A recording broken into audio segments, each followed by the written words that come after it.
नमस्कार दोस्तों। अब कांग्रेसियों और कम्युनिस्टों का जो जेनेटिक कोड है वो मुझे लगता है कि एक ही हो गया है और दोनों को दिन रात एक ही सपना आता रहता है और वो सपना है नरेंद्र मोदी के खौफ का। इन लोगों को हर काम में नरेंद्र मोदी का ही हाथ नज़र आता है। देश में कुछ भी हो रहा हो उसमें नरेंद्र मोदी का हाथ है। अगर कहीं पर मॉब लिंचिंग है तो वो नरेंद्र मोदी के ही वजह से हुई है। कहीं पर अगर राजनीतिक भ्रष्टाचार हो रहा है तो उसमें नरेंद्र मोदी का हाथ ही नज़र आता है। इसके अलावा किसी राज्य की सरकार गिर जाती है उसमें नरेंद्र मोदी का हाथ है। इसके अलावा कहीं किसी बिल्डिंग में आग लग जाती है उसमें नरेंद्र मोदी का हाथ है। कश्मीर में कुछ होता है तो नरेंद्र मोदी का हाथ है और कोई आतंकी घटना होती है तो नरेंद्र मोदी का हाथ है। कुल मिलाकर इन लोगों की स्थिति ये हो गई है कि इनको सपने में शायद नरेंद्र मोदी ही नज़र आने लगे हैं।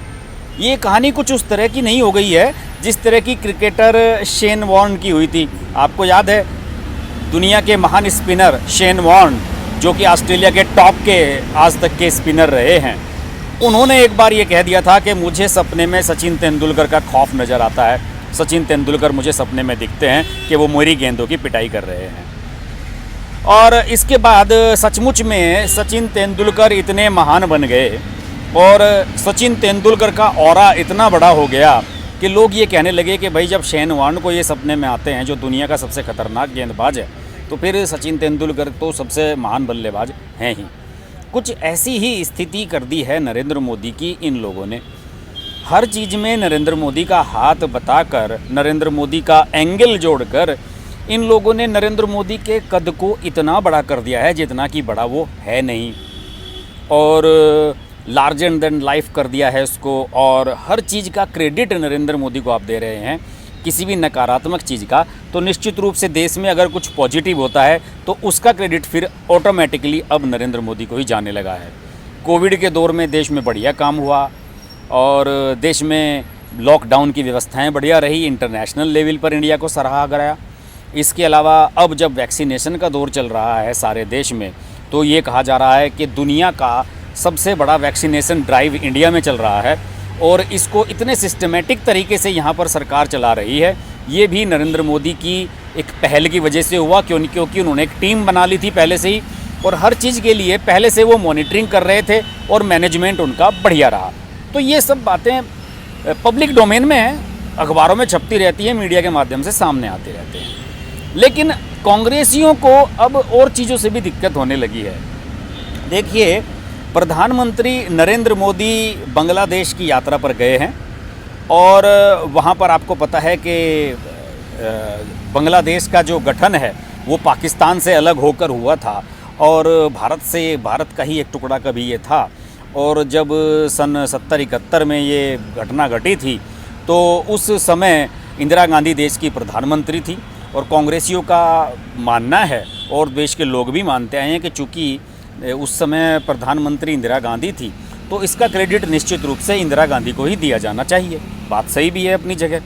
लेकिन अब स्थिति क्या हो रही है कि कांग्रेसी इमरजेंसी का जो दौर है 75 उसे तो डिसऑन करने की कोशिश करते हैं, उस पर तो बात नहीं करते कि इमरजेंसी किसने लगाई थी। लेकिन हाँ, अगर नरेंद्र मोदी ने बांग्लादेश में जाकर कुछ छोटी सी बात बांग्लादेश की आज़ादी के बारे में बोल दी या ये कह दिया कि मेरा भी छोटा सा कंट्रीब्यूशन बांग्लादेश की आज़ादी में रहा है आंदोलन का, तो उससे इन कांग्रेसियों की नींद हराम हो गई और ये परेशान हो गए हैं।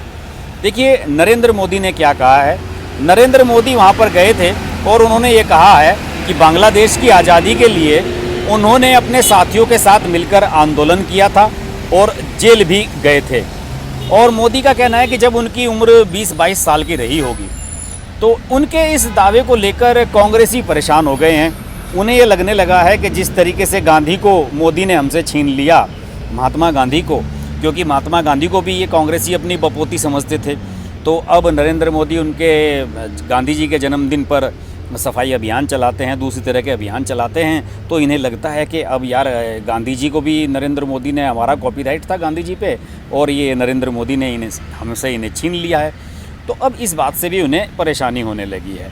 और मैं देख रहा हूँ कि सोशल मीडिया पर इस बात को लेकर ज़बरदस्त चर्चा है और जितने भी कांग्रेसी हैं सबके ट्वीट्स आ रहे हैं, बयान आ रहे हैं कि भाई नहीं, बांग्लादेश को तो इंदिरा गांधी ने बनवाया था और नरेंद्र मोदी ने उस समय आंदोलन बिल्कुल नहीं किया था। हालांकि नरेंद्र मोदी के समर्थकों ने इसका सबूत भी अवेलेबल करा दिया है कि हाँ, नरेंद्र मोदी ने बांग्लादेश की आज़ादी के समय आंदोलन किया था।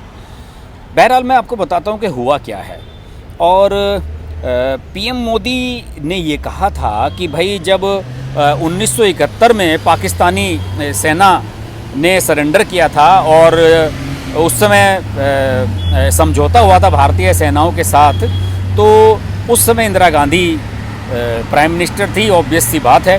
तो इस बात को लेकर कांग्रेसियों ने पूरा बवाल मचा दिया है। देखिए, इस बारे में कांग्रेस के सांसद शशि थरूर का ये कहना है, उनका ट्वीट आया है कि बांग्लादेश को भारतीय फेक न्यूज़ का मज़ा चखा रहे हैं नरेंद्र मोदी।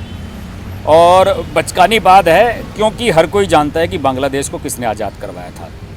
शशि थरूर साहब, नरेंद्र मोदी ने ये नहीं कहा कि मैंने बांग्लादेश को आज़ाद करवाया। उन्होंने ये कहा था कि बांग्लादेश की आज़ादी के लिए एक छोटा सा सत्याग्रह मैंने भी किया था। उन्होंने कोई क्रेडिट लेने की कोशिश नहीं की है। इसके अलावा कांग्रेस के प्रवक्ता पवन खेड़ा ने लिखा है कि मित्रों, इसमें वैक्सीन का कोई दोष नहीं है। उनका कहने का मतलब है कि नरेंद्र मोदी ने वैक्सीन लगवाई है तो उनका मेंटल स्टेटस आप ये ना सोचें कि उनको वैक्सीन लगी है इस वजह से वो बहकी बातें कर रहे हैं।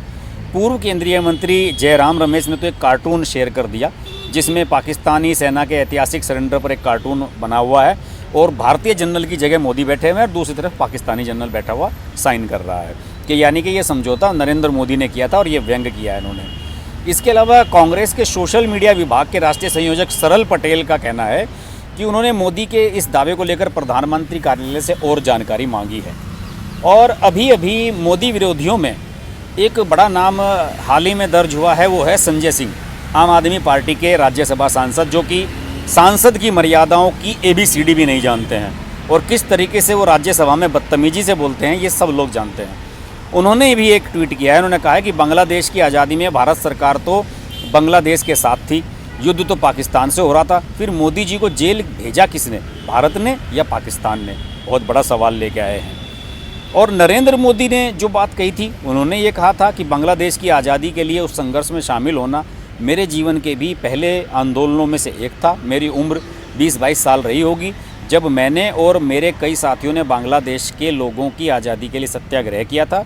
बांग्लादेश की आज़ादी के समर्थन में तब मैंने गिरफ्तारी भी दी थी और जेल जाने का अवसर भी मुझे मिला था।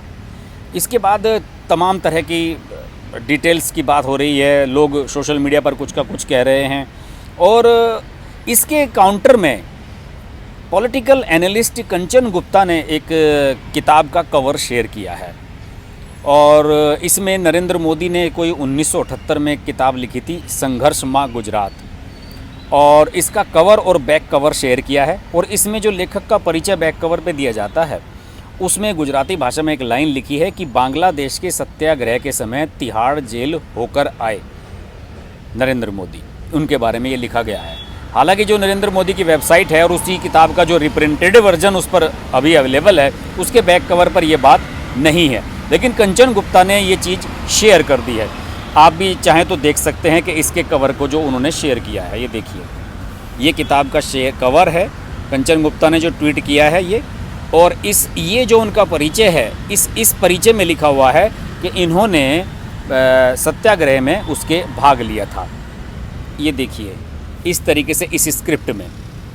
तो ये सब चीज़ें दोस्तों पब्लिक हैं, डोमेन में हैं। और इसके अलावा कंचन गुप्ता ने न्यूज एजेंसी AP जो एजेंसी है उसके आर्काइव से एक वीडियो भी शेयर किया है जिसमें बांग्लादेश की आज़ादी के समर्थन में 25 मई 1971 को जनसंघ की एक रैली की फुटेज है।